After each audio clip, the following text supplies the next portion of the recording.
this crossover to the downside on the Australia US coincides with this crossover that's taken place to the upside on the New Zealand dollar. Now, again, the correlation is with these two pairs is not really there. So what we're doing, that was the Australia US dollar, excuse me. What we're going to do is we're going to look at the Australia New Zealand. Now, looking at the Australia New Zealand, this crossover to the downside that's taken place right here, we can see that then New Zealand US started running flat. So basically the Australian dollar came under pressure from the New Zealand dollar in the cross pair.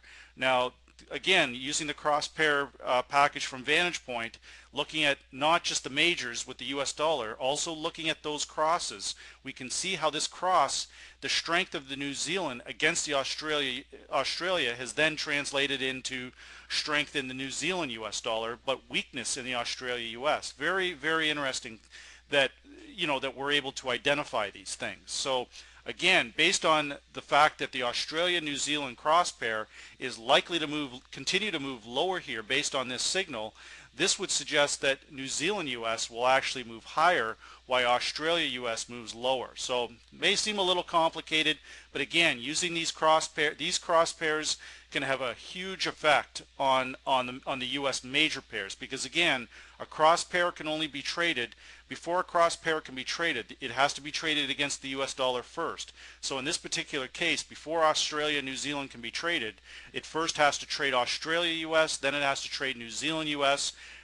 We only see the one transaction, but there's actually another transaction that's happening behind the scenes, just to make everybody aware of that. That's usually why the spreads are so high on something like Aussie New Zealand dollar, because there is multiple transactions taking place there.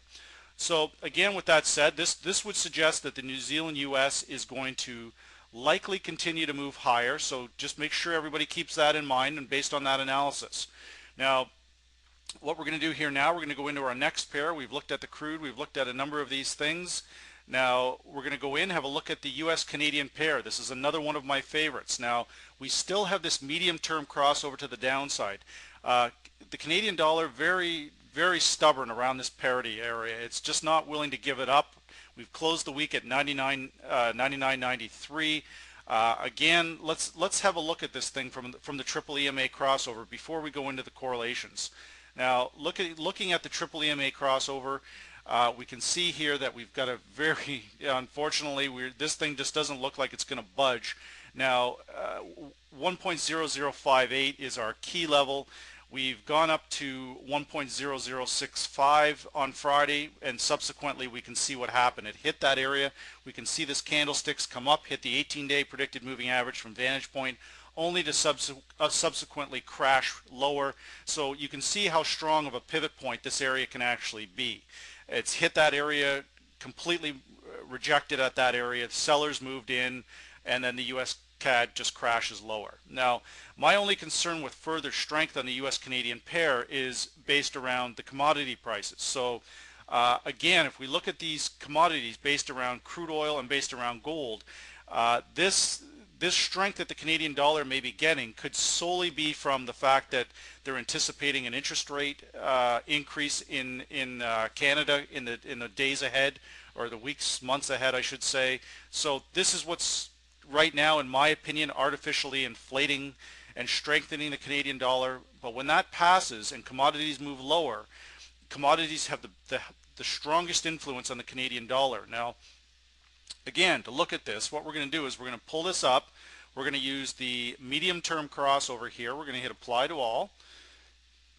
Now what we're going to do is we're going to put the Canadian dollar here, and we're going to put it up against some of the major commodities, and you know, to clearly identify this.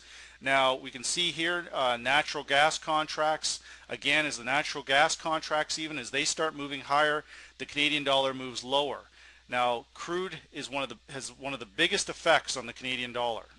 A huge correlation there, as we can see by this chart. Whenever one crosses to the downside, the other one crosses to the upside, and vice versa. So right now, if this medium-term crossover can take place on light sweet crude, and crude moves higher, then this could push the Canadian dollar even stronger. So we could see the US CAD pair move towards the 98 area, 97 area.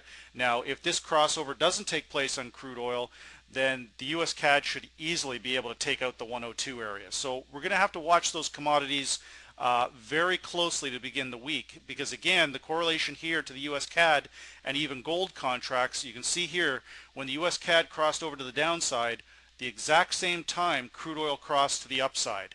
Very important to identify this. So again, we do not have a crossover to the upside on gold contracts.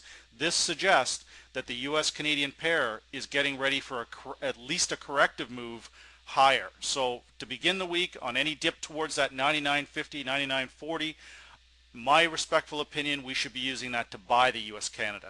Now, if gold makes the crossover in the medium term at the beginning of the week, we can reassess it.